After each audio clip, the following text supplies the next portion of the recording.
ada nombor 1 sampai 6. 1, 3, 4, 5, 6.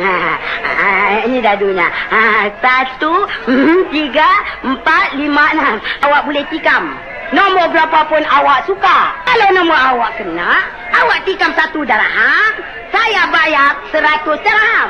Kalau awak tikam 1000 dirham, saya bayar beribu-ribu dirham. Mari lekat tikam. Awak pun boleh jadi lekat kaya. Mari. Tikam. Bagus. Tikam. Ini dadunya. Saya buanglah. Mari ikut dengan saya. Siapa yang kena? Mari ikut dengan saya. Alamak. Nanti. Nombor 2 lah. Mari kita lihat siapa yang kena. Mari. Tiada siapa pun yang kena, saya menang lah. Jangan putus asa. Tikam lagi.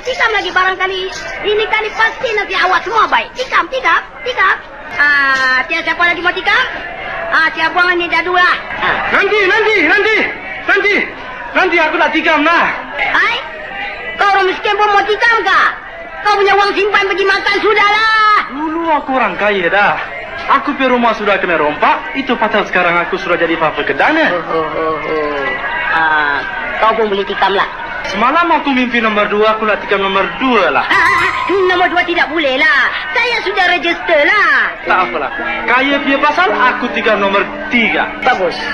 Sekarang saya buang ni buat dadu lah. Sekarang mari ikut sama saya. Alamak, lagi nombor 2 lah. Nombor 2 lah. Nombor 2 lah. Alamak, nombor 2 lah. Mari kita lihat siapa yang kena. Tiada siapa pun yang kena nombor 2. Saya menang lagi lah. Sekarang saya mau pulang dah. Mana saya lagi lah? Nanti dulu.